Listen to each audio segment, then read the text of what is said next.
episode of the Good Night Podcast. As you know, I always like to invite guests that I've had fun, interesting conversation with on the podcast, and today is no exception. Veteran comedian in the Montreal comedy scene. I've never met anybody who has so many show business stories. And I want this episode to be your Library of Alexandria, where we document all these awesome stories. A true gem on and off the stage. I'll give you an example, guys. I was hanging out with Gino like a couple of weeks ago, and we were both talking how awesome you are. That's nice. Thank you. So, ladies and gentlemen, make a lot of noise for the one and only Mr. Neil Janna, everybody. Neil Janna. A gem. Thank you so much for doing the podcast. Thanks for having me, man. This is very exciting. I don't know where to start because I want to jump right into the stories. I have a lot of stories. So, when did you start comedy? So I started probably before you were born, 1986. I was 3 years old. 3 years old. Holy macaroni! So I'm over 35 years. Yeah. So I was studying at McGill, and there was this article in the Gazette saying you want to do a comedy workshop. Yeah. And my friends pointed it out to me, and I went, "How much is it?" And they said it's free. So if it's free, I'd go check it out. So every Thursday night, we'd show up at the Comedy Nest. Yeah. And we would have a class for like an hour, and after we got to watch the show. The Thursday night show at the Nest. So we had about 10 classes. And the last day of class, the owner, Ernie Butler, said, "Listen, I'm putting you on tonight, kid." I went, "What?" I had like 5 minutes. What? Because I'm putting you on. I go, "Well, let me call some people." So I tried to call a couple of my friends, my cousin. I said, "Come on down. I'm doing a show at the Comedy Nest." And so my cousin showed up, and I did 5 minutes. I did well. And then he bought me a beer, and he said, "Welcome to the club, kid." And he changed my life forever. How old were you back then? Back then, I was 86. I was 23. Wow, that is young. Yeah, that is quite young. The Aaron Butler, Ernie Butler. So you used to run the Comedy Nest. Yeah, and that was where the Comedy Works used to be, right? Was. He had another place before that. I forgot what it was called, but then the main place was on Bishop Street. Yeah, it was the Comedy Nest, and that was where guys like. Jim Carrey showed up. Russell Peters. Yeah. I used to open for Russell. I saw the photos on the wall. Well, I started when it was the Comedy Works before it burned down. Rest in peace, Comedy Works. My favorite. It's terrible. Yeah, it was a great room. It was great. So small, It was tiny, a great room. Dingy. The dirty. best room ever. The best room ever. It was a beautiful room. And Russell Peters used to show up there, and so Louis C.K., Joe Rogan, everybody. Ari Shafir. I've seen so many great. Crazy story about Russell Peters. One of my crazy stories. It begins. It begins. So when Ernie Butler died, we were all at the church, and we're standing outside on the sidewalk, and somebody opens up a door and says, "Hey, does anybody know who Peter Russell's is?" And I went, "Oh, you mean Russell Peters?" Yeah. They didn't know comedians, whatever. I said, "Oh, you mean Russell Peters?" They go, "Oh, yeah. I go, he's a comic. Why? He goes, "Well, he just paid for Ernie Butler's funeral." What? So Russell called in and he paid for everything because Ernie gave Russell his break, right? Wow. So he paid for his, and then Jim Carrey sent flowers to Ernie's funeral. I love these stories because you hear comedians and there's so many garbage people who are. It's crazy how we are created as people. You could be very funny but also a terrible person. Right. It's funny because in my mind, for me, you have to like someone to laugh at his jokes. Yes. So if you don't laugh at his joke, that means you don't like him. Right. But there's really garbage people. There's some bad people out there, like in anything. Who are so funny. Yeah, but but there's some really funny. Like when I produce shows, I produce a lot of shows, as you know. I like to produce people that aren't just funny. The people I like. People are good people. I'm learning because now I'm a producer as well. Yeah. And I find if you book people who are you like, who have you have a friendship, kinship kind of deal, the whole vibe before you go on stage is better. So you end up doing better. Everybody ends up doing better. Absolutely. And what's the name of the guy? He's a great movie director. He's a fat guy. I think Scorsese? No, he's not fat. Black and white. Black and white. He did the horror movies? He did horror movies. What was his name? And Hitchcock. Hitchcock. There's another one. I forgot his name. But he made the. It's a classic film. Anyways, a great director. I forgot. Once I remember his name, and he said they were asking him, "Do you always get the best actors or the best?" And he's like, "No. I book people who I like working with." Yeah, right. And he's like, "Won't that affect your art?" He's like, "Of course. but I don't care Yeah, about the right. art. But you have that a lot. You have like Scorsese who'll book De Niro all the time. Adam Sandler, they book the same 30 Adam people. Sandler will book his friends from Saturday Night Live. Always the same 30 Yeah. people. And now, because I'm producing shows, I'm doing the road, I'm like, oh, this person might be a good fit, but I don't like that person that much. Because you got to live on the road with them. 'Cause You got to get along. And I literally live with them. Yeah, exactly. Oh, and speaking about people I like, I forgot to mention, guys, this show, as you can see, we're back at Cafe Eevee. Cafe Eevee. Cafe Eevee, guys, with our beautiful chef Alessandro, who's preparing things in the back. He's serving his clients. So, guys, support Cafe Eevee the way Cafe Eevee is supporting us. Cafe 1251 Saint-Zotique Est in, what's this neighborhood called? Montreal? Montreal. In Montreal. Alessandro, what's the name of your neighborhood? In La Petite Patrie, guys. Come support Alessandro. Great pastries, great coffee. He's been a fan of comedy since we started. I love him. I want to kiss him on the mouth every time he makes me a cannoli. His cannolis are amazing. Yes, great cannolis. And they had he has a pastry where you put cream in it. It's like a ball of... It's delicious. It's so good. Also, my girlfriend is gluten-free. And he made gluten-free Italian pastries. And I couldn't tell the difference. Yeah, it was meant for her. I ate 4 of them. So sorry, sweetie. And thank you, Alessandro, for having us. And now back, back to our guest. Back Mr. to Neil regular Janna. broadcasting. Yeah, back to your regular broadcasting. So I want to start. So you've done JFL 14 times. 14. And not like in the height of JFL. When JFL in the 80s was insane, where people... They invented the gag. So many. They had giant galas. It's fantastic. The whole city was shut down I have for another JFL. crazy story for you.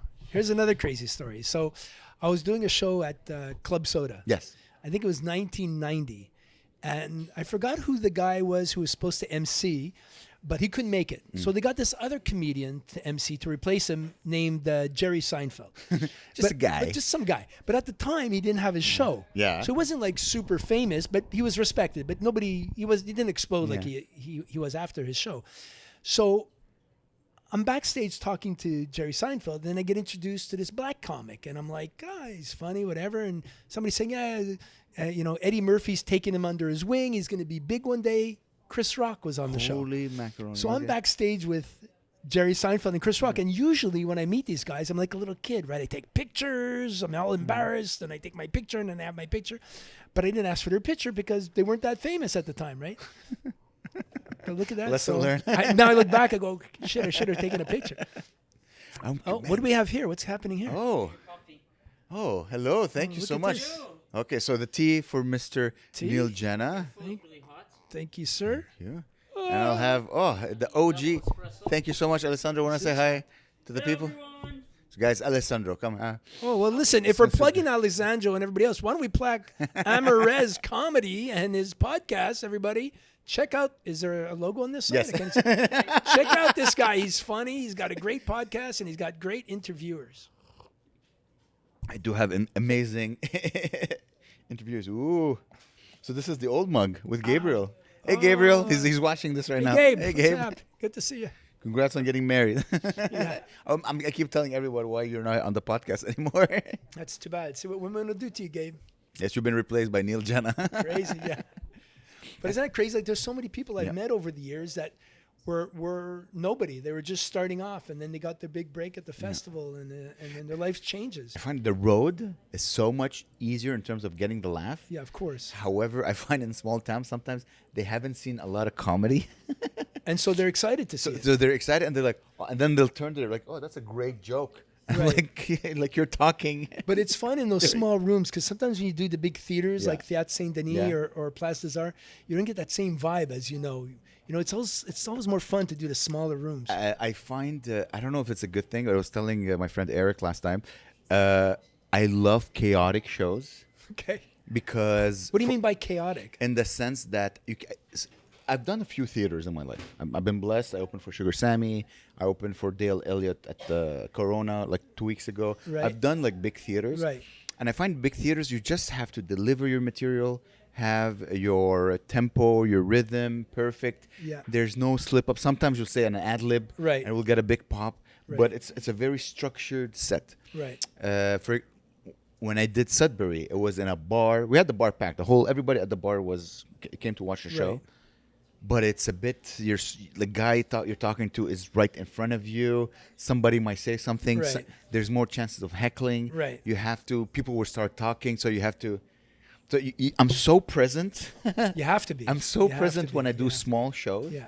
But when I do big shows, I just have to be. I'm so strong. I become You're Jerry structured Seinfeld. and you're just. You Yeah, have to I'm do your just. bit, yeah. I'm just okay. They stopped laughing. Say the second line.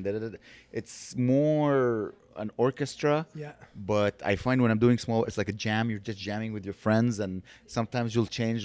But those are the best shows. Yes, they Those are. the best shows. That's I love that chaos. Like Sudbury, we were at 100 people, packed in the basement. Sorry, not Sudbury, Sault Ste. Marie, packed. There were people who paid just to like stand up. Wow, and watch. amazing. And boy, oh boy, like by the time I got on, they were all drunk. And you were funny. And God bless, thank God, I was funny, and I had all that experience of doing tough rooms. Right. So I'm like, okay, I just have to be extremely present. I have to acknowledge every single. If I hear something, everybody heard that Yeah, thing, so I have to yeah. acknowledge it. Well, it makes you stronger. Those tough rooms make you stronger, make you better, you know? It makes me more present. I think you have to be present. Yeah, you have to be present. I That's- have another crazy story for you because you mentioned Sugar Sammy. So 30 years ago, when I was booking shows, I remember this kid called me up named Sugar Sammy. He says, Yeah. "Hey, Mr. Janna, would you mind? Can I do one of your shows?" So Sugar used to open for me. But now I'm not funny enough to open for him. You know? I don't think it's that. I don't think it's that. No, Neil. Sugar's great, and he's just the nicest guy you He can is, meet. he Like is. he's down to earth. He's like just the nicest guy. Every time he sees me, he gives me a big hug. He's a great guy. He's the one who told me that just do things on your own. Him and Sid.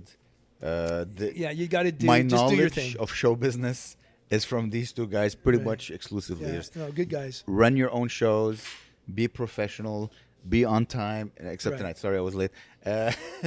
Do the work, keep your head down, and focus on the job, Yeah. and do things on your own as much as you can. Yeah. I find by doing things on my own and headlining on my own, I'm getting gigs That you wouldn't have normally. that wouldn't have Yeah, like people same. like, oh, he's a headliner. If he Right. believes in himself, we're gonna believe in him. Right. And I'm getting like new gigs. It's crazy how believing in yourself Oh, yeah, you have is to. so important. Yeah, yeah. And you have to be true to yourself. I remember being sometimes people telling me, people always, comedy's subjective. Right? Yeah. People could think you're the best comic in the world, and Yeah. other people think you're the worst comic they've ever seen. And so I've had people thinking I was the worst comic ever, and other people think I was the best. I remember being backstage. I'll never forget this. And Don Rickles at Théâtre Saint Denis was backstage, and we were all mesmerized. We were like 5 comics, and we're just huddled around him, and he was sitting down. He was just talking to us. And I'll never forget. He says, "You have to be true to yourself." Because there's producers, there's agents, everybody's going to tell you what to do, what to be, how to be, what to say, what material to use. You have to be true to yourself. And then, whether they like you or not, you'll be authentic, And so trying to be what you don't want to be just to make a producer happy it's not good. It's not going to work. It's not real. Coming from him, Imagine. because he is Don so Rickles. himself. Yeah. It was He's amazing. He's the best roaster ever. So quick. He's amazing. He's brilliant. You watch him when he's old and he still got it. Yeah, he still like he's has like it. 80 years old. He's like, hey, and you could tell he's from a different time. It's a like different you'll see time. like an Asian But some man. of the stuff is a bit risque now. But I think it's just he's a product of his time, and it's Yeah. okay. He's just so quick and Amazing. fast with ad-libbing. And he was like best friends with Sinatra, That's yes, crazy. Yes, when I was starting comedy, I would watch everything like from old to new. Yeah. Sitting down the interviews they had with like David Oh, Letterman the best. and Conan, and they would share their stories. Yeah. I'm lucky to We're live so in lucky. 25.5. I have access to all of that. Yeah. Every single comedy, anything comedy related, I can just go online, Yeah. watch a video, and I'm always learning. There's always something to learn. I don't know how you guys did it 30 years ago. It was crazy. We didn't have anything. No computers, no internet. I don't know how you guys did the road, honestly. It's different now because most people don't even have agents anymore. Just people go online and they find the act and they book them like that, just online. So agents have taken a hit because of the internet. In and- Canada, and- for sure. in And the Canada. States, I think they're still... There's still, yeah. But I mean, I just, I remember back in the day, like if, sorry. Just wanna make sure. Yeah, no worries. I remember back in the day, if you wanted to book a show, you'd reach out to Neil Janna, you reach out to Ernie Butler. But now they don't have to go through anymore. They could just call you direct. And so some producers have taken a hit. I know I have, for some of the shows that I used to book. because they just call around and they call the They call the comics comic right away. directly, you know. So that's different. But I know how to produce a show so that I pick the comics that are right for that room, you know, based on age or ethnicity or whatever. But yeah, you have to you got to know what you're doing, and you're starting to know because you've been doing this now for a few years. I'm booking differently because I'm always like the main act at the Right. end. And as I told you, I book people who are who are cool to work with, Right. and who do well on stage. Right. I'm not gonna book someone who bombs just because I like hanging out with him. No, of course not. Also, I'm at the level right now where I need help. I need help at the door, setting up the lighting. Some of the other comics are doing the door while you're on. Oh yeah, my tour. It's called the Montreal Comedy Takeover. Okay. Because nobody knows me, so Montreal has a bigger name than Right. Amer. Right. And so yeah, I take Joel Slavic, Will Del Vecchio, Joanna Silveraja. Those are funny myself. kids. Yeah, they're funny. 4 of us. Sometimes we get a local guy to help us out, Yeah. so I'll give him like a spot and I'll pay him a couple of shekels. And the product, I believe, is so good. Right. Truly. And you're building a reputation now, so people Yeah. can refer to your Sudbury gig and go, "Hey, how was that gig?" They can call up the bar. Yeah, can say every you did bar I great. do, Yeah. I ask like, hey, can you be my reference for the next gig? Amazing. And as I said, Good for you. so I think last year I did 25 cities. Wow. Good for you. Yeah. And Amazing. I'm hoping next year I have to do better than You gotta do 2026. Yes, I would like to get 30. So if whatever town you guys are watching, let me know. I would love to come. Call Amerez. He's the man. Thank you, sir. If he can't do it, no one can. Got another crazy story. It's for funny. you. Yeah, before I was fucking, what you just did is a very Neil, like hyping up other comedians. It's such a Neil Janna Oh thing. yeah, I love everybody. I was speaking with Gino, and he was like, he did a show. I think it was Just for Laughs, and then you were hanging out together, and you were like pumping him, like this Oh, guy yeah. is Oh, the yeah, best. yeah, yeah. You're like, what's your name? Oh, you're the president. This you Oh need yeah, to meet. I was this going guy. around telling everybody. I And was, Gino's a very shy guy off stage. but he's He's not hysterical. but he's a genius. Hysterical. A genius comedian on stage. Gino Durante, you got to check him out. This guy is hysterical. He's a good buddy of ours. Yeah. We love him, and he's just a nice guy too. He told he's gonna be on the podcast because Yeah. he's doing a big show soon. So he's like, "Oh, I'll come to the podcast Yeah. to plug it." Genius comedian. So he uses his nobody.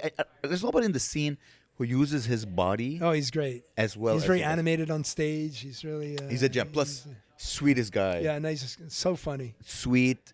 He's my first Funny. call every time I Yeah? have a show. Nice. He's my first call. You can't go wrong. Can't go wrong. You with can't you. go You wrong. I can't you just afford don't him. want to follow him. You don't want to go on after Gino because you're dead. You don't want to follow that guy. That's how good he is. Once I had to follow him, That's tough. and I was like, "Oh," because of course, like whoever, like let's say I'm doing a Sid show, Sid will put Gino at the end because he is. Right. There's no more air in the room. Right. People need a cigarette Yeah. after watching Yeah, Gino. yeah, They just had the best sex of their life. Yeah. And I was running a little late, so I was supposed to go me and then Gino, and then I got late, so Gino went before me, and I had to follow him, and we were both doing like 12 minutes, so Right. it was like a showcase night, and I was like, okay, I'm gonna have to start slow. I have to give them time to breathe. Yeah. Like I thought about it. It was Yeah. like it wasn't just I'm gonna go on stage and do my joke. Right. I'm like, how am I going to approach if I this? have a plan, I won't look too stressed. Right. And I did pretty good. Good. I was like, oh my god, that was I would say, one of my only wins. You know, like you remember your wins. Yeah, oh yeah, you were doing. And being I actually remember my losses too. yeah, I remember my losses Remember the more best shows and the worst shows. when I realized like, okay, if I'm smart and if I plan, I could like I have my like do the no. Today is not the time to try new jokes. Right. Today is the time to bring your A The bulletproof material stuff. Yeah. because you're following Gino Durante. Yeah, no, I and know. I remember I'm like, okay, what I remember from that night, like if you plan it, or if you have an idea what you're gonna do, and if you just enjoy, because I was watching him, and I was laughing watching him. I've seen him 1,000 times and I still laugh. Before I go after him, in the sense that I wasn't like, oh my god, I wasn't in the back going, oh my god, he's killing. How am I gonna? Yeah, right. How am I gonna follow? How am I him? gonna follow that? Oh no, none of these jokes, because he's clean and hilarious. So it's like, oh, I'm gonna do dirty jokes. But I was so just funny. I was just watching him, and I was like, as part of the crowd, just in a good mood. So I went on stage the in a good best. mood, and I'm like, but I do love him. He's gonna be on the podcast, guys. You're gonna see. That's Gino, trust me. Next time you see a tiny, hilarious, jacked Italian man, it's gonna be Gino Durante. He's the best. I love him. I'm excited for him. He has a big plans coming in 2026. He was telling Yeah. me. We got a bunch of shows coming up together. Doing a bunch of shows. I told him that, hey, you should get merch because he would be able. And I'm like, speak with Neil. He's like, yeah. I'm like, you didn't make Yeah. the correlation. Yeah, he's the he's guy. got nothing, right? He did No, nothing. no. He just goes on stage, destroys, and then goes and does push-ups. I don't know what he does when he goes. That's crazy. Yeah, I know. Gina's I'm great. like, He's just funny. have a And he keeps t-shirt. coming up with new material Yeah. all the time. I wish I had the time. He's fantastic. You don't have. You have like 6 hours every time I see you. No, well, I have a lot of material, Yeah. but I forget half of it. That's the problem. it.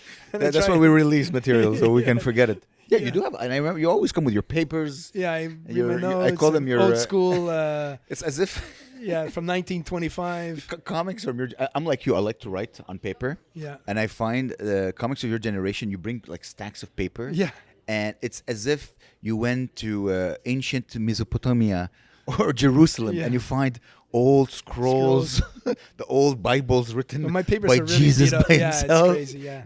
And then and then you write it again in another paper for some reason. I love that process. Yeah. I find the new people, like the new comedians, they're all on their phone. their This is phone, they do yeah. their sets on their phone. I'm Yeah. like, you're missing out. They just write. Just writing it helps you remember. I have my yeah. little book. I write it in my book. Just the headline of the joke, or like, Yeah. okay, girlfriend, love language, just, Yeah. and it just helps me. They're typing it out on their phone. I don't No, like. it's a I don't different like world. this. Yeah, it's different.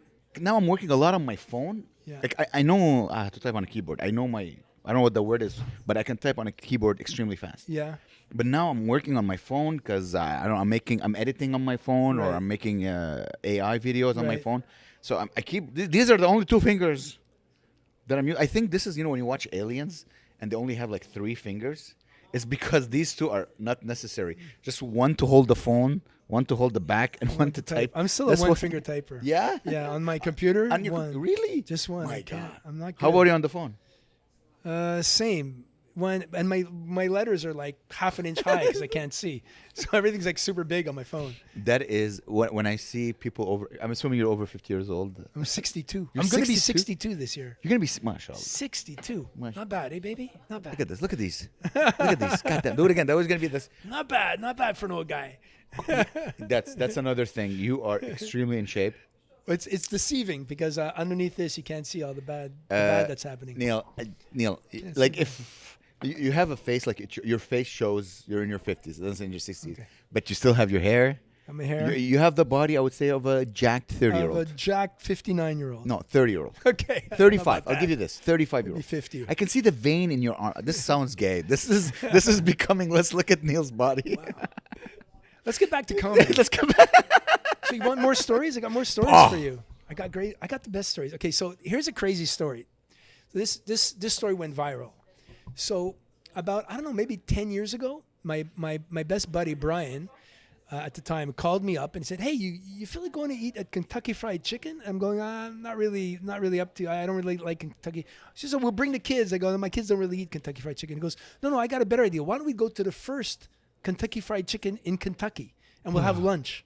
I go, "What are you, crazy?" He goes, "No, why don't we just make it a father-son weekend?" Yeah. I said, "You know what? Let me call you back in 10 minutes." I spoke to my kids. I said, "You want to do something crazy and go to Kentucky? We'll go for a drive and have lunch at the first Kentucky Fried Chicken." In And my Kentucky. kids said, "Yeah." So I made these T-shirts that said "Going to Where It All Began."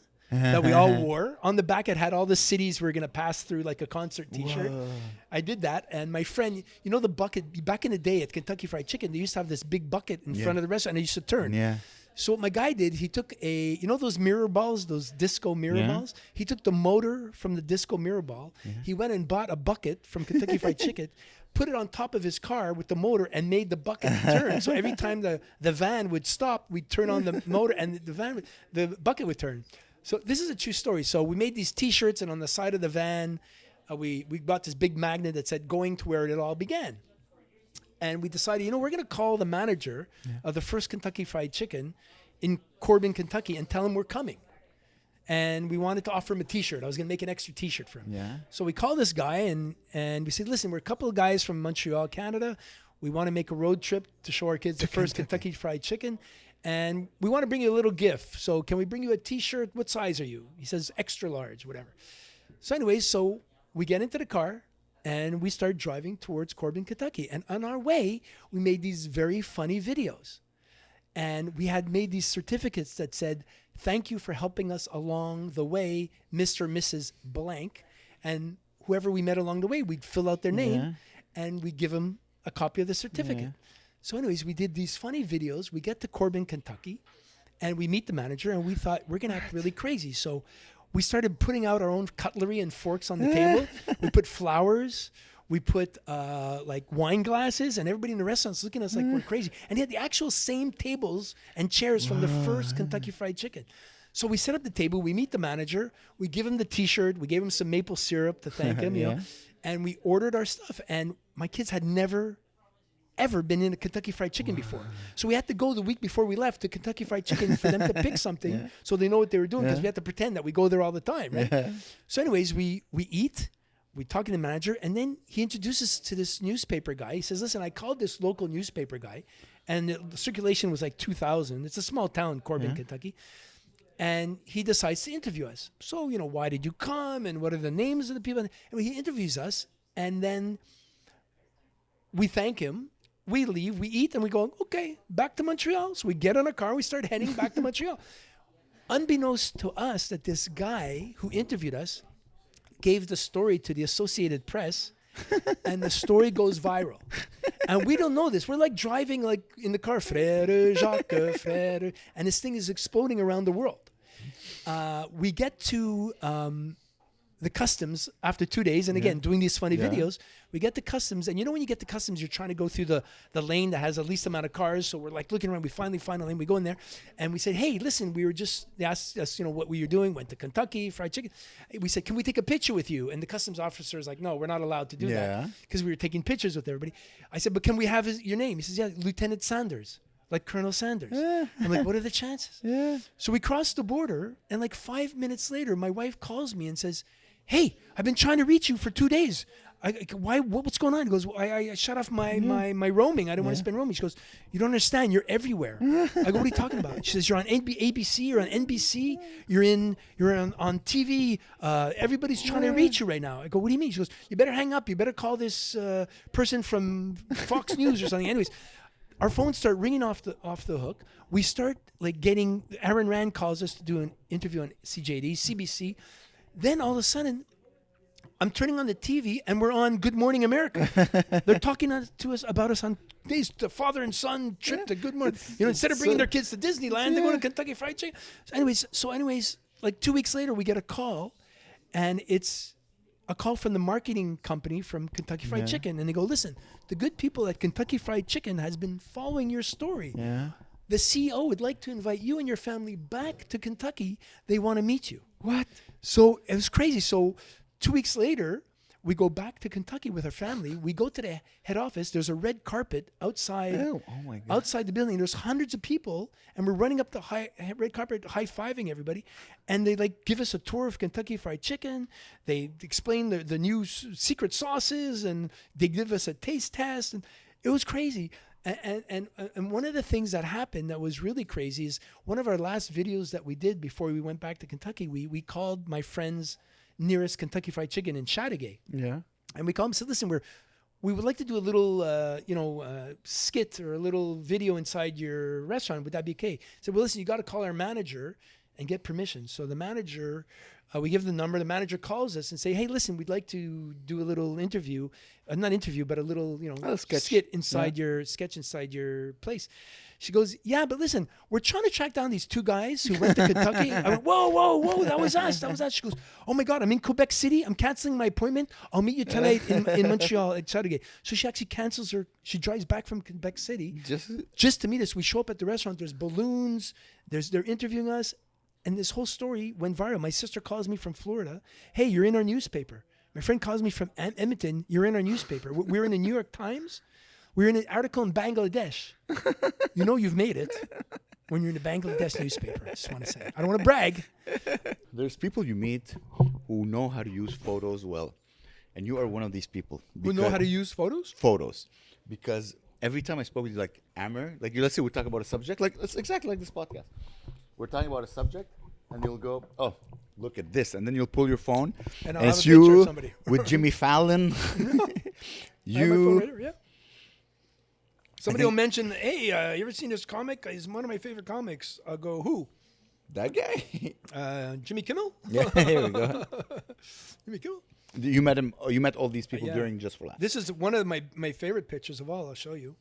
is this one and only Jerry Lewis. That's crazy. Is that That crazy? is Me dressed up as Elvis. Are you? Yeah, I was about to say you're dressed up as Elvis. I'm Elvis. Jerry Lewis. Whoa. Is that crazy? Jerry Lewis. That's also during Just for laughs. Just for laughs. Yeah, a lot of these people I met, I did skits with and stuff. So Gabe, I'll send you all these photos, and if you don't mind, just include them, have them pop somewhere here, and I think it would be quite I have interesting. some great pictures to give you. So you've been doing. You're the only. I don't know many people who've been doing comedy for over 30 years. You still do comedy. You still produce a lot of shows. Yeah. What's your favorite part of doing comedy? Making people laugh. Yeah, yeah, yeah. Well, it's pretty lonely when they're not. But I just still have that adrenaline rush, and after all these years, God, it's not even about the money. It's because you don't make a lot of money in my show. But I'm trying to make money. it's really the adrenaline rush. I love it. It's ever since I was a kid. I need your advice. I need your help because I was saying this again too on the last episode, guys. If you listen, I was speaking with Eric. So I wanted to speak with someone who just started. That's good. And I was speaking with someone who's been doing it for 30 years. I think it's 40 years. 40. That's It's going to be 40 years next year. 1986. to another 40. I wish I could. I'm going to keep going. Thank you. I'm going to keep going. I find I'm at the point in my career where now I'm headlining. So I'm headlining. I would say I'm doing maybe 2 hours of headlining a month. Amazing. Sometimes 3, sometimes 4. So I consider myself an open mic headliner. Right. Because I was an open micer, then I became an opener, and then a middler, Right. as a host, headliner, and then I find when you start headlining, I feel I'm starting all over again. But you know what's funny? I've been headlining for years. I actually prefer emceeing. Well, I like the fact that you could stay on the whole show. Yes, we had this talk. I disagree with you. Yeah, it's okay. You could be wrong. Because I find hosting, it's so much pressure. I don't find. I find that you could. Well, I mean, the pressure is being the guinea pig starting off the show. First so of all, that's for sure. Guinea pig, you're testing out the crowd. Also, let's say it's a comic bombs. You have to come, bring the energy back up. But I find it fun because you could go back and just check your notes again in case. See, at my age, going back off stage in between and checking your notes so you don't forget your jokes, that helps. I love it. You're a great host. I've done shows where you hosted.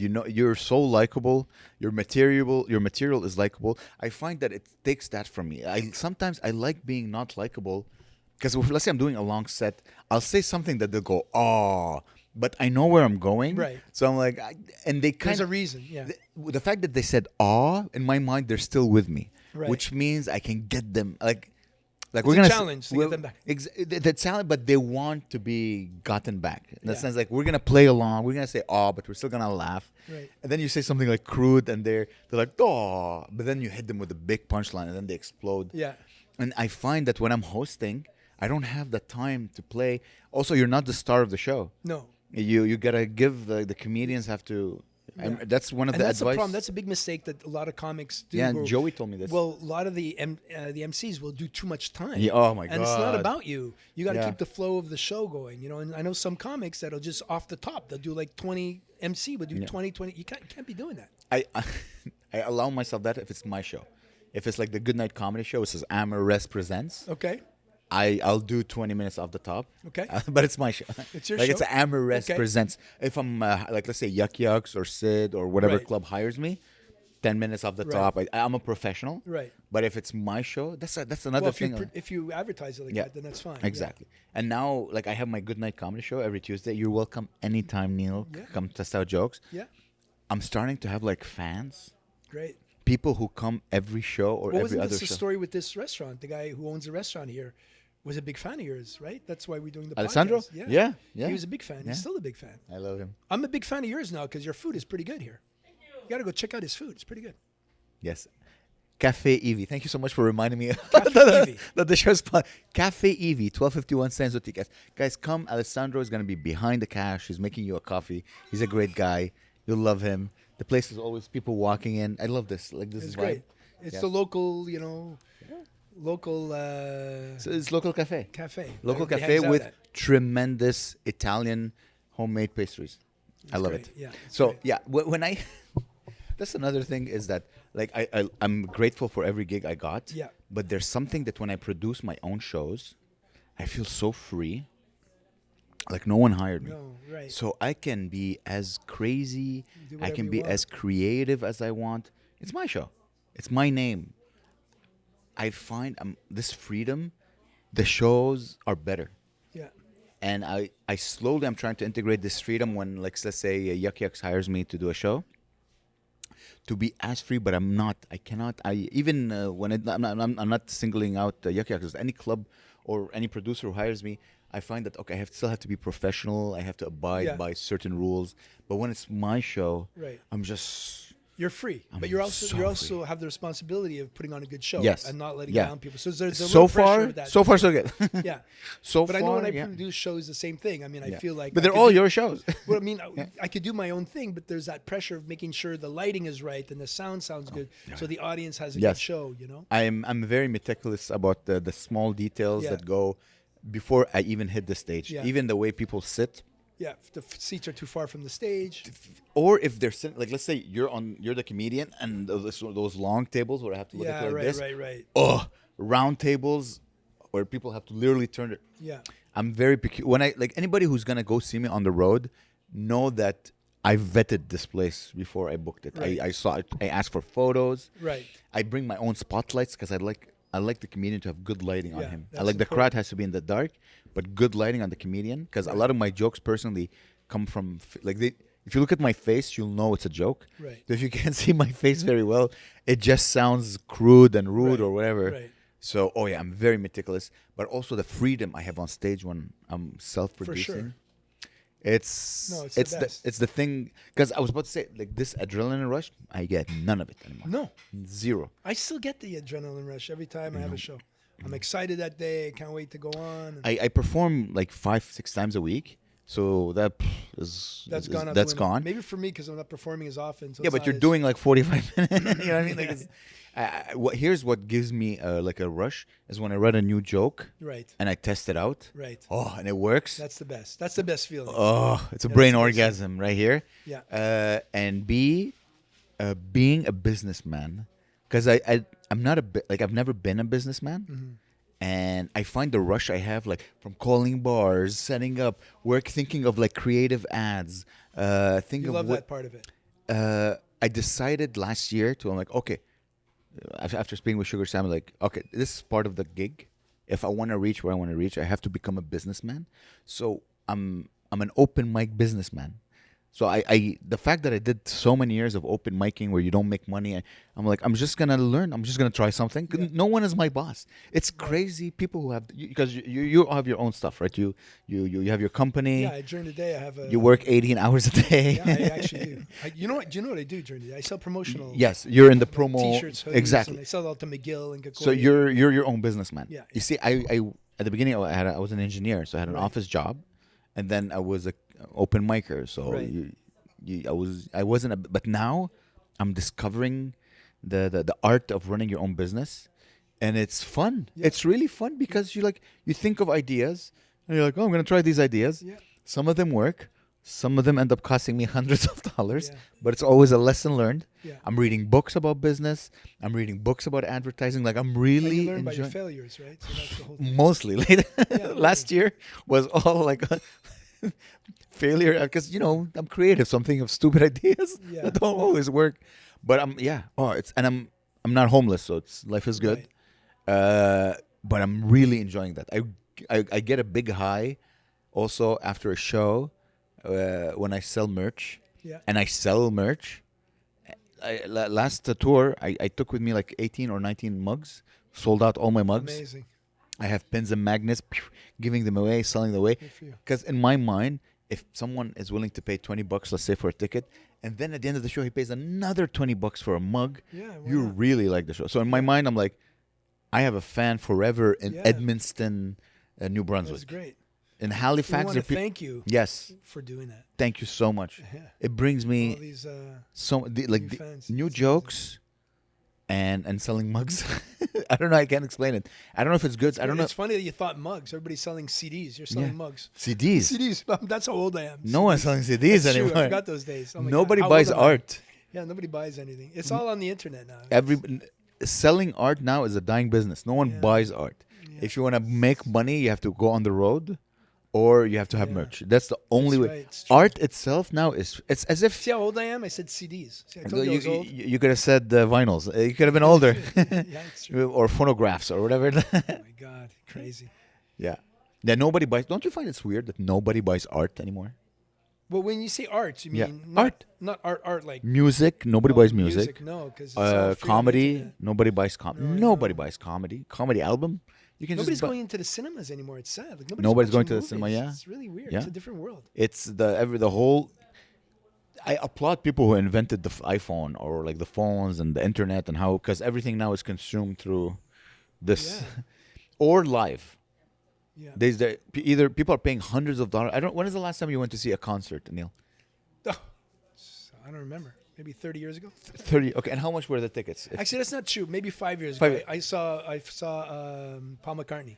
Paul McCartney. Not this one, but when he came up 5 years ago. How much were the tickets, if I may ask? I don't know. I got in free from my friend had a booth. Ooh la la! All right, listen. Now we don't all have they're friends. Like 1,000, 2,000. It's ridiculous. Exactly. Can't So afford now people are like, okay, music now is insane. I refuse to go watch it. No, a it's concert. It's sad for the singers in that because they don't make any revenue anymore. No. Well, Oh like yeah, they from used the to yeah. selling the albums. Yeah, and that's stuff. why maybe It's- the prices are so high. It's terrible.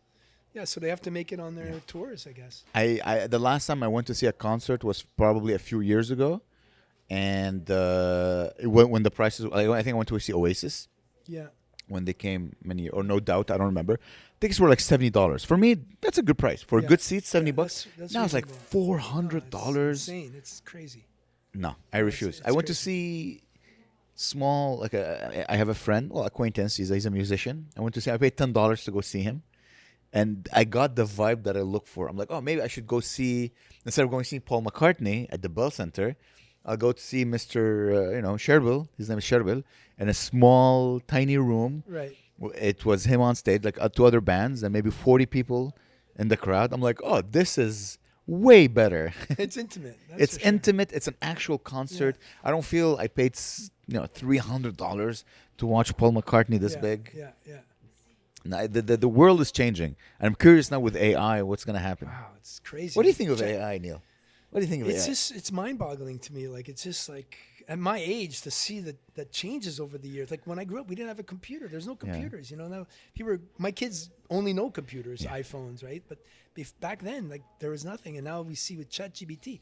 My friend who lives in Switzerland, she was speaking about ChatGPT like years ago before anybody in North America kind of knew about it.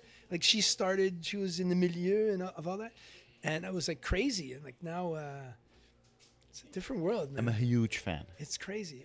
A huge fan. amazing. I'm making videos. I always wanted to make videos like movies, and now I could just spend 2 hours do and then your you own make a thing now. You can do 15-second anything. clip. It's so fun. I don't care if they get only 2,000 views. It makes me so happy Yeah, it's to fun. be silly with just. Yeah, I gotta learn about that. It's very fun. You gotta learn about that. It's very fun. You scan your face, and then you can use your face in whatever Well, it's- world it's you can pretty imagine. sad when Trump is doing videos about him shitting on his own people in the Yeah. States. It's unbelievable. But that's bad when the president is getting involved in doing these videos too. It's. I wonder if it's him or he's Not like. to be political. It's. Since I don't live in America. Whatever he does doesn't really affect me. Right. So for me, America has always been a spectacle. Right. From when I was in Lebanon, I'm like, oh, America, we might go in war in Russia. Like, when you're young. And now I'm like, oh, well, maybe we'll become the 51st state. Like, I watch it as a spectator, and America is amazing. It's an amazing country to Oh yeah, watch I as a love it. My spectator. sister lives there. Yeah? America's great. I would love to tour America. That would I can't be believe I'm saying America. I mean, everybody says America. In Europe, everybody calls it America, as we're part of America. I like America. I would love people. There's a lot of people. I who did a shit lot me. of shows in Vegas, actually. I Yeah? was part of this. Here's another story. Wait, I don't know if this is a good timing for this, but Oh, it's always a I good time. have. I was part of this act, and I'm gonna eat while you share those stories. here, look at this picture. So we did these little characters. Mm-hmm. Is that crazy? I don't know if you could see it, but you could put it on later. But this was a buddy of mine named Paul Ebinger, who came to the Just for Laughs like maybe 25 years ago, and the guys from Just for Laughs, Andy Nolman and all those guys used to always call me, not just for stand-up, but if they had a skit they wanted somebody in, they would call me. So I worked with Jimmy Fallon. I worked with John Cleese. I worked with Eugene Levy. I worked with all these different, anyways, so many. I can't even remember half of them. And John Candy. And he called me one year and he said, listen, there's a guy who's coming to Montreal for the festival. We need you to get dressed up like Elvis. I'm like, Elvis? I don't want to get dressed up like Elvis. Where's my career going? Because like, if you get dressed up like Elvis, you'd be on TV on Saturday. 20 million people will be watching. You want to do yes or no? I went, okay, I'll do it. So I met with this guy. He did all these little midget acts. And instead of Elvis... Little people acts. Little people, sorry, not midget. So instead of Elvis, it was Elvis. Instead of Michael Jackson, it was Micro Jackson. Instead of Jimi Hendrix, it was Jiminy Hendrix. Instead of Paul McCartney, it was Small McCartney. I'm just half the man I used to be, right? And so he did these characters. So we went to a place to rehearse, and we did this show, and we did one of these little acts, this Elvis act. And the act became such a big hit. We got nominated for a Gemini Award in Canada. And then we started getting calls all over the world. So my friend called me and says, listen, we just got booked to do the comedy festival in Germany. Do you want to come? I went, yeah, of course. He goes, how much should I pay you? I go, I'll do it for free. But then I got smart and then I got paid. But the first time flew me to Germany. And then he calls me a month later, goes, we just got called for Italy. We're going to Japan. We're going to Bogota, Colombia. We're going to Spain. We're going to Greece. We're going to Austria. We're going to England. We started touring around the world with this little act. And it's 3 minutes long. So they would book us in Italy for 3 minutes. And so instead of just booking us for 3 days and flying us back, it's cheaper for them to book us for a week. Yeah. Because the airfare is cheaper for a week. Yeah. So we do an act. We do our 3 minute act. And then we spend 4 or 5 days, all expenses paid in Italy, Greece, Germany, France. You went to Japan? I did. Listen, this is a crazy story. I did the New Year's Eve special in Japan. On TV. On TV. So 80 million people watched it in Japan. And I was doing this little Micro Jackson act, right? So just to explain, he's on his hands. He's standing on his hands and your leg are behind. This is it. So this picture here, I don't know if you could see it. Maybe you'll fix it up later. Yeah. This is backstage in Las Vegas. This is at the MGM Grand in Las Vegas. You are... I'm the monkey. You're the monkey. So my buddy's Micro Jackson. And he's brilliant. So, those are fake hands and our hands are in the feet. And we would put like a sleeping bag behind us so you couldn't see our body. Yeah. And we would drag ourselves. You could put the video on or whatever. But this act became the biggest... We were the top 10 variety acts in the world. So we started getting booked everywhere. So he calls me up and he goes, listen, we just got booked in England to do the Princess Trust for Prince Charles. I go, what? Because we're going to do a show for Prince Charles. So they flew us to England, went to Manchester, England. Jennifer Aniston was hosting. Katrina and the Waves were there. Phil Collins was on the show. I'm backstage. When the Spice Girls were the biggest act in the world, they were backstage in rehearsal with us. So I was backstage with the Spice Girls. So at the end of the show, Prince Charles is going to come backstage and thank us all for coming, right? So we're standing in this big circle, and I'm like, oh my God, I don't have my camera, because everybody said, no, you can't bring your camera. So I got to act cool, the prince. Everybody brings out a camera except me. I'm the only one who didn't have. Jennifer Aniston brings out a camera. And I'm like, oh my God. And so he's talking to people in the circle, and I see him, his back is to behind, and he's seeing me shaking hands, and I know he's going to come up to me in a couple of minutes. So he turns around and he comes, and now I'm talking to Prince Charles. How you doing? Where are you from? I'm from Canada. Going, oh, Canada, Commonwealth. And he starts talking to me about the act. I asked how his children were and everything. But so this act went all around the world. 3 minute act. I want to hear about the Japan, because the things you hear about Japan and show business, they're unbelievable. So the Japanese are very good people. They're very hospitable. They're very polite. I remember when we'd stop in the car, when we'd stop at a red light, people would close their lights so that if you look in your rear view window, you wouldn't get the flash of the light behind you. People were walking around way before COVID with masks on. And I went, why? They don't want to get sick? No, they have a cold. They don't want you to get sick. So people all over Japan were wearing masks. They were so nice, hospitable. So I'm backstage at rehearsal, and I'm talking to this Japanese guy, and I thought it was the janitor. All of a sudden, like 10 camera people come out and go, I'm like, who is this guy? It was the Frank Sinatra of Japan. Whoa. And I had no idea who this guy was. And I found out that he was going to be in our costume like a little guy with us in our act, and I didn't know that was going to happen. So he got dressed up, and we did this whole hack for New Year's Eve. Fast forward 4 months later, we're doing a show in Switzerland. And this is a crazy story. All my stories are crazy I stories. love your stories. So we're in Switzerland. Neil, are you a grandpa yet? No, not yet. Well, you're going to be an amazing grandpa. Thank you. I'm gonna have great stories. So I'm in Switzerland on top of one of the Swiss Alps, and they had to get us there by sled because there's no road. So I'm on this sled. I have these big hockey bags worth of props and Yeah. stuff, and literally I had tears coming down my eyes. I'm looking at the stars. I'm being pulled by a skidoo on a sled, and I'm like, I can't believe this is happening to me. I mean, how lucky, how blessed am I?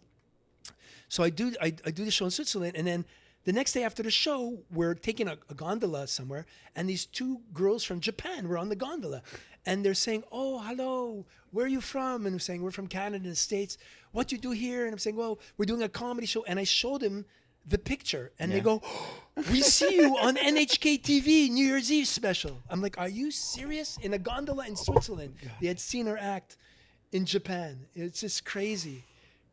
How old were you when this? So the height of the... this was happening between 1990 and then 2005. I was going all over the world, and then what so happened? 15 years. Oh yeah, a long time. And then my buddy calls me up, Paul Ebinger, who created it, and he goes, "Listen, Neil, we just got booked 2 months to go to South America to work with the girls from the Crazy Horse from Paris, which is like the Moulin Rouge."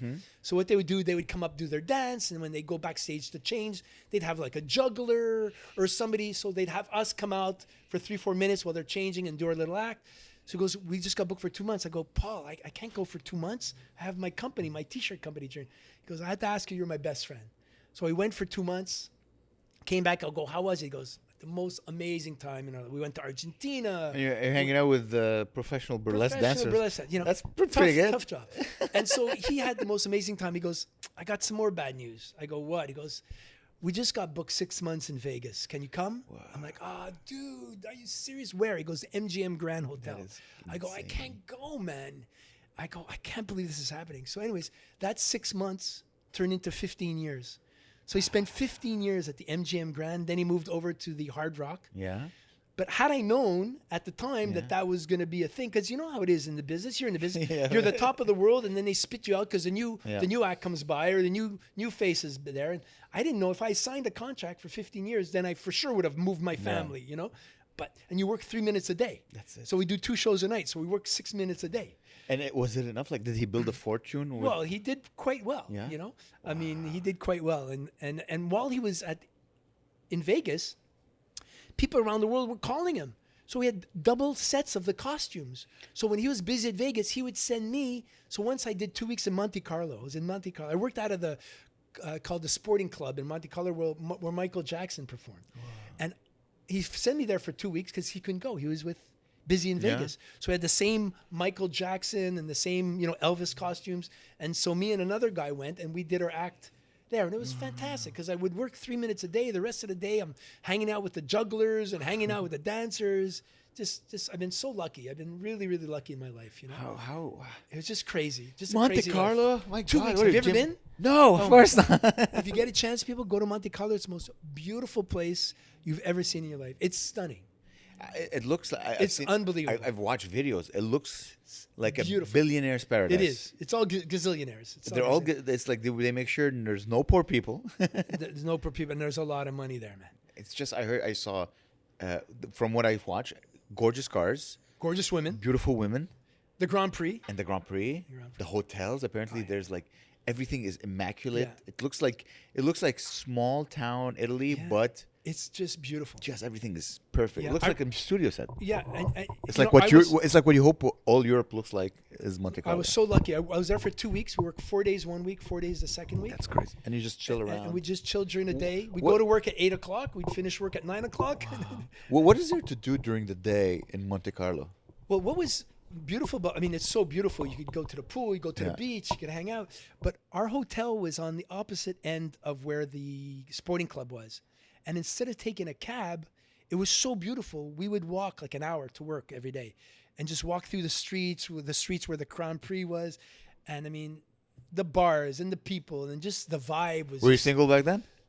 No, I was married, but that it was still great. I mean, I was married, but I had a wonderful time, and my partner, my guy who I did the show with was, who he got because the guy who I did the show with couldn't come. His girlfriend was with us, and it was great. It was great. It was And you had kids? I had kids. Wow. My wife was really supportive over the years because I could have, not been allowed to go, but she was like, "Yeah, you can go. Of course, you can go." She'd always support me on doing shows and stuff. I'm assuming when you started dating, she knew you were a comedian. She knew you were a performer. Yeah, of course. She knew it was part of your DNA. Yeah. Because now I have a new girlfriend, and I'm on the road Right. a lot. I'm working a lot. Right. I've never worked as hard as I Well, you did need in my somebody life. super supportive. If you're doing Yeah. comedy, you need somebody who's going to support you and back you and. If she's watching, she's hoping I to love make you. it. She's hoping you make it big, so then you could support her well. and I take care keep of her. saying this. I'm like, "Sweetie, I need to work hard so that I make it." She's like, "I'm not dating you." yeah. Because she has a job. She makes good money. Yeah, You know, she probably makes more money than you as a Oh. comic. Everybody makes more money than She makes. In my opinion, she makes more than twice what I make, us. yeah. or maybe 3 times Yeah, what I yeah, make yeah. in comedy. So Yeah, we're not getting rich in Montreal. 100%. She's not dating me for my money. No, There's no, there's no doubt about that. That's a good thing. Yeah. That's the best thing about being a comedian is that if you find a girl who loves you, she loves you for who you are, not for, not for your If she money. wants- That's if for she- sure. That's I'm blessed to have that feeling. Yeah. Count your blessings. If I was a millionaire, I think I would have difficulties finding a girl who likes Right. me for me. Now, 100% for who I am. Yeah. In real, it's not the way I dress. It's No, not no, my no. car. It's It's okay. We do. Just Listen, let's face it. All of us, especially in Montreal, we do it for the love of performing. Yeah. Because nobody's getting rich No. here. If we make it big, great. You head to Toronto, head Yeah. to New York, L.A., or do French. or do French. Because the That's French my- paying yeah. gigs pay a lot better, obviously, than the English paying gigs. I'm considering 2026 starting Focusing a French bit comedy French, just for the money. I yeah. want Just for the money. French comedy is going least to you're be honest. my side gig that will help me become bigger in English. Yeah. No, it's Because I know how to, like, if I'm on the road, let's say 2 weekends a month in English and 3 weekends a month in French. Yeah. You find a good agent. There's so many venues Yeah. here in Quebec. If you could find somebody, they're booking. There's shows everywhere. That's what I heard. So, hier, j'ai commencé à écrire mon Hey, set en French is français. good. Ouais. Oui, je parle très bien le français. Oh wow! Ouais, très I bien. didn't know that. Is that a Lebanon thing? Because there Yes. was. Ouais. Yeah. Wow. Also, Do a lot of people in Lebanon still speak French? 100, it's an old French colony. Right, I so know that. the official second language of Lebanon is French. Yeah. Wow, interesting. And I've been in Canada also, so Right. I've learned English watching Seinfeld, Right. which I think, and I hung out with Jews for the first 20 years of my life. So my sense of humor I learned is French very watching porn. wow. Yeah, a lot of French Oui, porn. oui, Yeah. plus fort. Oui, je viens, tu viens, nous venons, vous venez. Yeah. So I learned my French. Blue Night, interesting. Blue Nuit. Do you remember Blue Nuit? Or, Yeah, I'm too old. You're Of course too- I remember that. It was even before. But now nobody knows what Blue Nuit is unless Yeah. you're like 50 or over. I remember Bleu Nuit. It's my first booby. My Was on first Bleu- booby, Bleu My first Nuit. booby was Bleu Nuit. Oh my God. Booby Bleu Nuit. Blue Nuit. Booby Bleu Nuit. Yes. Oh, good times. Good times. We're not gonna talk. Neil is a. But we're not going there. Neil is a clean comic. Yeah, we clean don't comic. have to. Yes. Man, you've had a wonderful life. You I've had the been life blessed. I've been very that lucky. I hope. I've toured the world. I've performed for Yeah. kings. That's crazy. Just the idea of Monte Carlo to do shows or Japan. Japan. Unbelievable. If you had social media back then, Oh, can you I don't imagine? think Neil, you'd be sitting with me today. Yeah, I've been so lucky. We would do the David Letterman of Italy or Yeah, the David yeah. Letterman of Spain or Yeah. the David Letterman.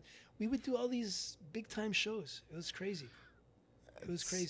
If you had social media back then, Oh yeah. you would not. I would. I would have to call. You're the lucky I'm assi- talking to you, basically. Yes, that's what I'm trying to say. Is that I have to speak the assistant to the assistant. Yeah, yeah. To your assistant of the executive assistants No. of Mr. Neil Janna, president of Neil Janna Incorporated, Yeah, yeah. to get the meeting with you. I'm Hopefully, lucky. 2027. No, but everybody I met have been so nice. Like even some of the superstars. You know what it is? I find the people who've been in the business the longest, the most famous people, have nothing to prove. Yeah. The cocky ones are some of the new kids who think they're so good and they're Yeah. so funny and they got to be cocky, But most of the comics I've met over the years were so nice. Who surprised you the most? Like, wow, that guy is Super or, nice? or that girl is a great girl. That One guy's of the a great- people that surprised me the nicest was George Lopez. Oh. The nicest guy, Jimmy Fallon. I was rehearsing with him for 3 days. The nicest guy, the most down to earth. I remember looking at his agent. I go, you know what? I hope he always stays like this because he's just a great guy. This was just before he got the Tonight Show. It was a year before he got. It was So- just, and then he exploded. But he was like the nicest guy, down to earth. Weird Al Yankovic. Back in the day when I met Weird Al, I got pictures. We looked the same. It's funny. Back in the day with my afro. But he was like, yeah, when you come to LA, you could stay at my house. He was like, what the hell? Weird Al's telling me to stay at his house, you know? Dick Cavett. I don't know if you know Dick Cavett. I've He's heard an the name. old-time guy. Like so many of them were like Ed McMahon from Carson. Whoa. I met Ed McMahon. He was like nice. Most of them are just like even John Cleese. I remember being in rehearsal with John Cleese. Now this guy's a legend, as you know, Yeah. right? Every time he rehearsed his line, he did it differently. It was just unbelievable to watch this guy. He'd do the same line and different every time. And he loved coming to Montreal because, you know, he wasn't as famous here as he was in England, right? So he could walk from Place des Arts to his hotel room and nobody would hassle him. He'd just walk down the street, you know, but anywhere else he'd be like mobbed, right? I mean, the few people would recognize him, but most of the people were just so nice and so like fun to work with. Without naming names, or you can name names and we'll believe them, or we can keep them. Is there people you're like, oh, that Yeah, person? I met a real bitch. Yeah. No, I won't say who, No? but I met one Yeah? female comic Female comic. who was. You want to tell me? Well, this? I'll tell you another day. Okay. She was so rude. Yeah? I was like, hey, I'm just a local comic. Do you mind? She didn't even say no. She just stared at me. I go, hey, I'm just a local. Do you mind? Oh, that's I'm like, mean. wow, and okay, see ya. Like mean, super famous. I'm like, what the hell? Like I got so turned Can you on. tell me when we're done with the podcast? Maybe, yeah. If Okay. I can remember her name. Yeah, but most people are like, Yeah. everybody's so nice and so. I've met very few. Like, I mean, on the local scene, there's people where I'm like, I don't. Yeah, I mean, that's what we say. We book people that we like, not just who are funny, right? If you never seen them on this podcast, it's because I don't think they're good people. That's You know? that's how I. I mean, a lot of my dearest friends, like Joey Elias Yeah. or Heidi Foss or David Pride, you know, these are guys we all grew up together. yeah. Alistair McAllister over in Ottawa. Yeah. We all grew up together, you know, back in the, you know, I mean, just great memories and just great people. And it's too bad that we can't be happy for each other. There's a lot of jealousy I find in this business. There's some Yeah. competition. I find there's jealousy or envy, and instead of being happy for something, like I'm so happy for Gino. Yeah. Like Gino, I'm his biggest fan. Like anywhere I go, I brag about Gino before I brag about myself. Believe it or not. And like we should be more happy and supportive of each other. You know. There's people who are like this. I think there are, yeah. but there are some people that you can tell they're a bit jealous. You know. I don't know. Jealousy is a disease where you only hurt yourself, really, because Yeah, it's true. I look at Gino and I'm like, oh, I could just, if I just get funnier and work harder, this could be me as well. Like, there's nothing is stopping me from being as Yeah. big as him No, or of as course funny as not. him. It's just hard work and dedication, maybe a few push-ups to be more in shape. Gino, yeah, he's good shape, Gino. He's in amazing shape. Yeah, yeah. And another guy, you and him, fucking I don't know. amazing. I think he's in way better shape than well, I am. he's Yeah, like yeah. 25. How old is he? He's 30? No, he's almost 50, I think. No. Oh yeah, Gino? Gino is not almost I 50. think so. I don't know. I Maybe. want to call him and ask him. Dude, he had. How old are you? He had to change shirts. Again, we talk a lot about male physiques yeah, here yeah. because I find it amazing. Anyone who's over 30, who's like in Over shape, 30. over 30 who's in shape. I was in shape when I was 25. Yeah. I look good. How old are you? I'm 42. Okay, so you're still young, man. Thank you. I You're still appreciate it. young. Yeah, because you're in your 50s. I hang I'm out in my with 60s. You're in 60s. Sorry. Shit. I hang out with people in their Don't 20s. remind me. And I have to remember, like, sometimes I'll sit and eat with them. And I eat the same thing as them. And they're like, totally fine. And I'm like, oh, I can't. I'm going to go take a nap. I have heartburn. I need to Yeah. sleep. My sugar is too high. I'm like, oh, I don't have the same metabolism as these kids. I can't, especially on the road. I have a Joel. He's like a carburetor. Whatever food. And he's jacked. Joel's funny too. Joel's very funny. He is one of my favorite up and coming. He's been on the podcast like 4 or 5 times. Yeah. One of my favorite up and coming. He's my official host when Yeah. I tour. Yeah. Because I know he'll deliver. Yeah. He hosts 3 shows a week. He reminds me of a younger me. When I started, Yeah. Sid just gave me all the hosting gigs. He's like, because it took me years, and I think maybe a couple months ago I realized like, his brother, when he started, was hosting every week, Right. and this is how he developed. Right. So I'm like, oh, he sees the same thing in me. Right. So go become a good host, and then that will help you become a better headliner, Right. et cetera, et cetera. So I've hosted thousands of shows. sure. And now Joel is like because I'm like, okay, I don't want to just be hosting. I want to headline. So Right. I'm focusing more on headlining, producing more shows. So Joel took my spot as like the official host, Yeah. and he hosts hundreds perfect. of shows. So he's such a good host. And I know Sugar Sammy. He's the official opener of Sugar Sammy. Yeah. If you go see Sugar Sammy now, Yeah, he's host opening. Joel is the opener. That's great. So yeah, Sugar Sammy took my opener. It's nice about Sugar. Sugar's good that he gives people a chance. You know, Yeah. I like that about him. Yeah. He's a great guy in general, but that he uses local comics Yeah. to help open for him. It's really nice. Great. Him and Sid are very generous with knowledge. Yeah. So I can just sit and business. As I told you, the world of business is very new to me. Right. And sometimes there's scrupulous people who try to take things that I have. Yeah. And I'm like, Sid. He's like, okay, this is first of all, don't lose your cool. Right. Here's what you need to say. Here's what you need to like. And I need this because there's garbage people. Like like I have shows that sometimes people will try to take or Steal your room type of Yeah, thing? I had shows on the road where like the owner brought like 10 of his friends, and they're like, "Oh, we're on his list." I'm like, "We didn't agree on that at all." Right. So I'm like, I don't know how to approach. So I'm like, Zed. Right. Says like my older brother, like, Right. Zed. What should I do? Yeah. What did I do? Well, he He's like, knows. Yeah.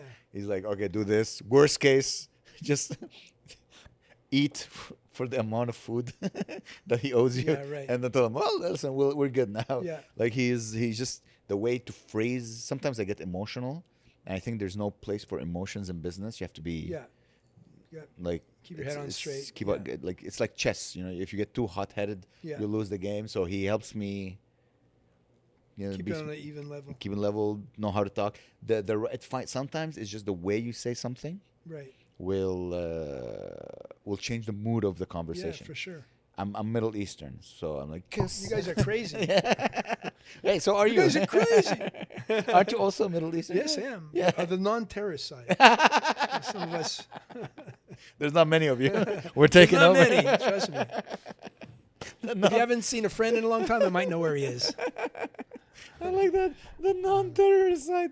So I sometimes I get to be.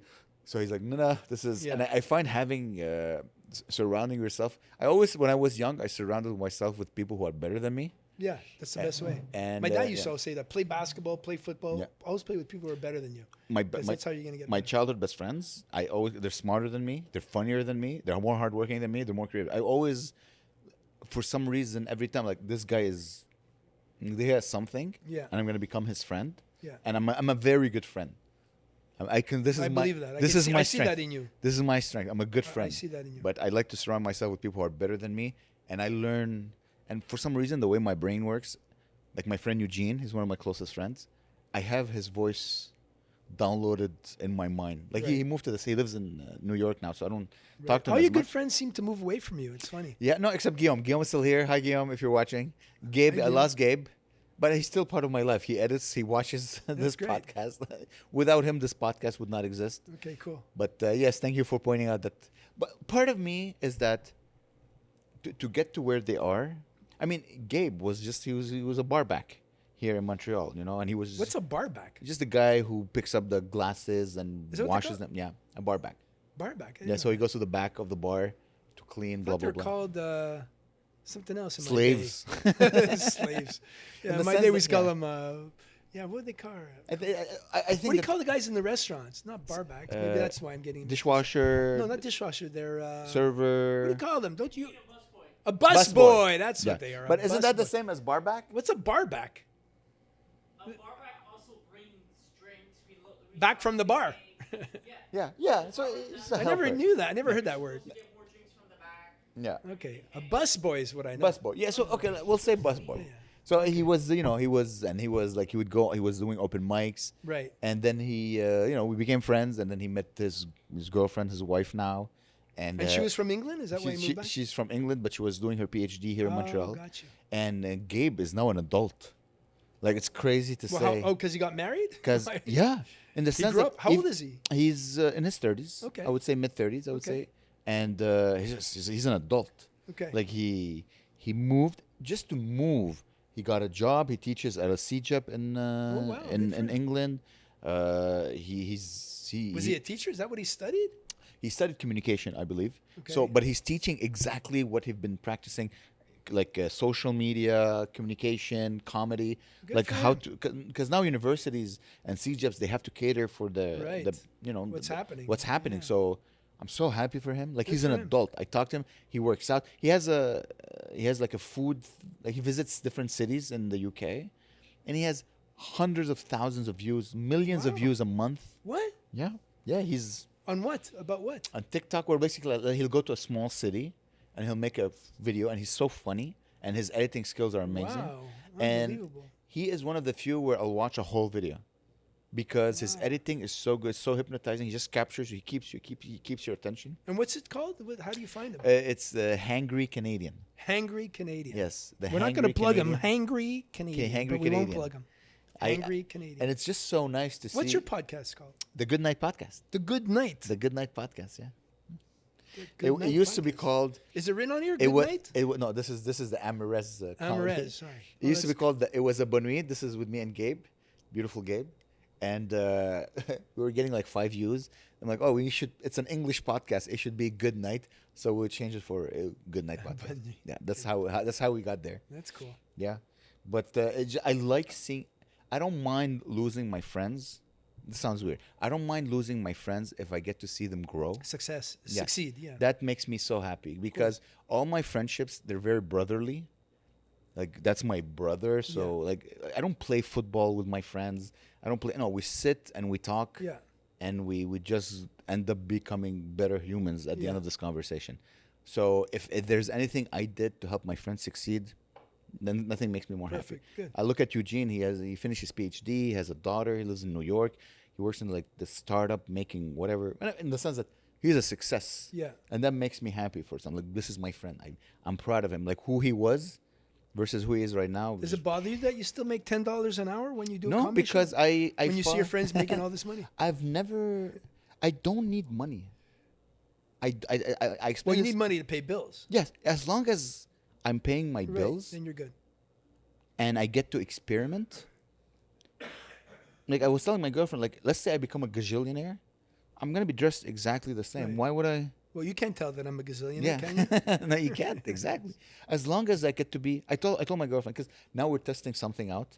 So I love her very much, and we don't see each other a lot because of work. She's like, I'm like, she Do you live proposed- together? No, No, okay. But we decided we're gonna spend a week She together. lives in Japan. Is that why you love Japan? No. She lives here. She has her own apartment. We decided to do a week living together. Okay. So it's been 2-3 days where she's been living at my house. Has she moved out yet? She has to go to her place. I live in an old apartment. My rent is $715 a month. Okay. So I'm not letting go of my apartment. No, I it's don't a know if great- you're that's a Neil, crazy price. You live with the rich people in Il Bizarre. You live a different life than me. No, no, But 715 in Montreal. That sounds crazy. That's insane. Insane. Yeah, Insane. that sounds There's nobody. My apartment right now. Let's say I move out without renovating. I didn't think the YMCA had apartments like that. It's amazing. So it's a bunk bed at the YMCA, and she sleeps on top of me. No, it's my own apartment. It's big. I have an office. I told her, like, if you can survive in this apartment with me, we'll be great. So it's Is a your test. apartment nicer? Her apartment is much nicer. Yeah, she lives in a high So do you do rise. a 1 week at your place, 1 week at her place? Now we're trying. It's been 3 days at my house. Okay. She keeps pushing it to do it at her house. Yes. Because my apartment is old, so my shower. But you're going to do it next time it's her turn, right? And you're going to spend a week there. We'll see. What do you mean we'll see? We'll build What up. kind of... Because here's the thing, I like my creative space. and she doesn't like her? What do you mean? You mean you want space from her, or you want... no. Your creative space just happens to be your place and not her place? I'm a spaceman in the sense that in my What's your girlfriend's name? I don't say her name. Oh, you can't say her name. Okay. So what? Just leave him. Yeah. Leave him. No, I need you. I love you. My new hour is basically her. Okay. Because she's the only source of fun in my life. I Okay, work all good. the time. Okay, good. So my new hour is He's a great guy. Don't leave him. Thank Don't you. Thank you, Neil. Listen, Grandpa Neil. Should though. Should the Neil. My whole hour now, I'm calling my new album Scoop, The Girlfriend Experience. Okay. So because the first one, it was like just the first one was just about you jerking off. Yeah. Is that- what the hell? First album is called My first album was what the hell? Jizz and Jews. Oh Jesus! For real? It wasn't called that. I didn't release it, Oh but my I have an hour. I'm like, should I release? Oh my god! You know the album Change the title, maybe. Snoop Dogg, Gin and Juice. Oh. Sipping on gin and juice. Yes. Me, it's jizz and juice. Oh my god! Neil, you say this. I'm a killer. I know. I've seen your act. Trust me, I've seen your act. It's just He's available for children's parties, by the way. But now it's just all about dating and living together and growing as a partner, learning about myself. How long you been dating? We're approaching 10 months. Okay, cool. Yeah. You're already trying to move in Yeah. together. Well, I'm 42. She's 30. We're not children. Oh, she's 30. Yeah. Look at that. I know. Look at I you, know. a Usually I go younger, but Great. this time like she's age appropriate. Okay, good. I call her my age appropriate. Sounds better than 29. Anyways. Yeah. She probably is 29, but you say 30 because it sounds better. She's 31. Okay. In December. All right, good. She's 31 in I'll December. have to meet her one day. Yes. Have I met her? No. No, you have not met her. Okay. I think she saw you Okay. because she recognized the name when I told her I'm Okay. having. I think she saw you at one of my shows. Okay, cool. But you never. Never spoke. There's like maybe one comedian who knows who she is. Okay, in you the whole like to city. keep her in the. I'm very private. Okay. Because I go on stage and I talk about her pitfalls or. Right, right. Like I have a new joke where I say I'm experiencing things for the first time. Like sex and Like stuff? yes, no. I like, for example, I went to the washroom after her, and she had forgotten to flush, so I saw my girlfriend's poop for the first time.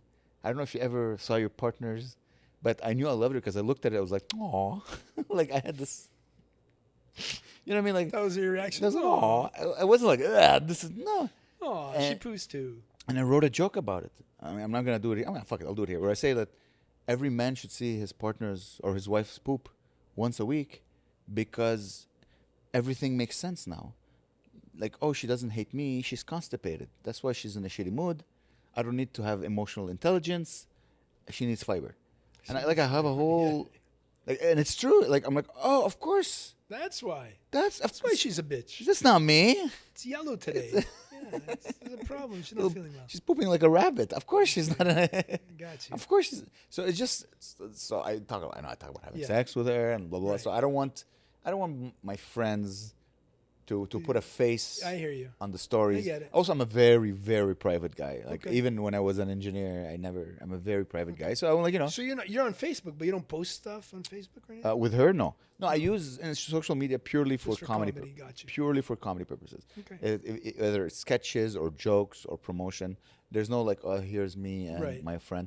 I should maybe have a separate account, just like, hey, this is me and Eugene. Yeah. But I use it. You're very good at that. You have the most humane social media. I don't really post a whole lot. I just post my You shows. post like, this and is stuff. me and my My shows. I just usually do my shows, but also you post human moments. I like that. Okay. It's like you and an old man. Yes, or something. Yeah. You're like, oh, this is, and I'm like, Yeah. it's very human. Yeah. This is what Facebook was created for. Was Right. this It's just gotten crazy little now, beautiful moments, like Yeah. you might never see, like it's, Yeah. but now it's just everything is on Red it's Bull. crazy, It's yeah. the whole world Yeah, on Red Bull and everything's Red Adderall. Bull. Yeah, you're but right. when the creation, when you started using Facebook, it was like, this is me and my friend. Yeah. He just celebrated his 89th birthday. Yeah. Or this is a memory. My of- uncle or Yeah. my Well, yeah. whatever. Exactly. I visited my uncle. I went to see this is me at a Yeah. wedding. Blah blah blah. And it's like, this is very human. Yeah. But now it's just. You're right. It's Just different. fucking crystal meth. Everything Yeah. is Yeah. It's crazy. Eh? Yeah. It's a different world. Yeah, but it's fun. Different world. It's fun. It's fun. It's fun to see at my age, like how the changes, like from where, Yeah. because a lot of people who grew up with a computer don't know life before a computer, Oh, or who grew up with a cell phone don't know life. So for me to see the transition, it's just unbelievable. It's like, and I can't even imagine what's going to happen in 10 years from now. You know, because we're freaking out now about like AI Yeah. and ChatGPT, but can you imagine what's going to happen in 10 years from now? It's crazy.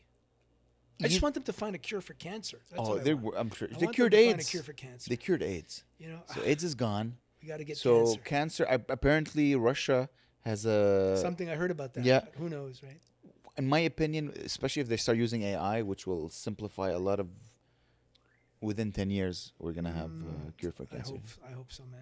I think everything that the billionaires are doing right now to extend their life, in 10 years, it's going to be a pill that you buy at Pharmaprix. I hope you're right. Like, like vitamin D. Yeah. How easy it is to buy vitamin D. Yeah. And if you look 30 years ago, everybody was depressed. Nobody knew why. Now you can buy vitamin D for super cheap. Yeah. I think the future of healthcare is whatever the billionaires are doing now. Like there's a guy, Brian Johnson. I don't know if you heard about him. No. He spends $2 million a month on just extending his life. He wants to live forever. Jesus. And in my opinion, all that knowledge that he's doing, it's going to trickle down to us in 20 years in the form of a pill that you We'll can figure buy. it out. Yeah, he's going to figure it out for us, maybe. Yeah, from the dipper. Yeah. I hope so. All right, Neil. Well, I hope you live a long time, Neil. I hope I live a long time. Hey, I'm thank gunning you. for. I try to do gun for decade. I was hoping to make it to 40. Then I Yeah? was hoping to make it to 50. Now hoping to make it to 60. Now Yeah. I'm hoping to make it to 70. And I hopefully we will sit around you like you sat around Don Rickles, and you were. That would be. I mean, And thank I you will share some stories. so much. Thanks for having Thank me, you so man. much, Neil. Truly, it's been. Check dream out come this guy. He's the best. Check out this guy, up This and guy's coming. the best. Up and coming comic. Catch him on Neil the rise. Janna. Go see him and do yourself a favor before you go see him on stage. I think there's beautiful moments. Some of my favorite moments with you, Neil, weren't even with you. It's just me watching you look at your notes. There's a beauty in that. Just you. I don't know. I enjoy you. this. It's just you on your. Thanks, There's an old script. Beat up piece of paper, loose leaf. Just loose leaf with another loose leaf, and you're just. Yeah. There's so much beauty, and Thanks, because man. when you see on stage, you're like, oh, he's just doing jokes. No. There's an all architect. planned. It's There's all an architect behind setting everything professionally, and you're a gem, Neil. Thank you again so Thank much. you, BB. Appreciate. Thanks for Thank having you, me, man. thank you for sharing the stories, guys. When I'll do the post, all the photos that we were talking about, I'm gonna put them in the post, and I'm gonna put them also in the video so you guys can watch it. And I would say follow Neil on Instagram. I'm not really on Instagram. He You has friend 2 me on accounts. Facebook. Friend me on Facebook. Friend him on Neil Facebook. Janna like banana. Yeah, Neil Janna like banana. That would be the name of the podcast. Neil Janna like banana. Gabe, that's the name of the podcast. Just whatever you see his name on a bill, go watch him. He's a gem. Go see him before the show. Say hello, and just watch him. Don't talk to him. Just watch him before he goes on stage. No, come up and say hi at least. First, watch him with the papers. It's beautiful. I swear to God, I can't explain it, but there's beauty in watching just Behind the scenes. Behind the scene, it's just mwah. And come support Cafe Eevee, guys. Cafe Eevee, 1251 Cafe Eevee. Saint-Zotique Est in. There were more, but we ate a lot. Delicious. No joke. It's Get delicious. a coffee. Get your Italian desserts. Give Alessandro a big kiss on the lips. And thank you so much for watching. Thank you, guys. I love you, Gabe. I love you, Gene. Peace and love. Bye, Peace everybody. and love. Bye.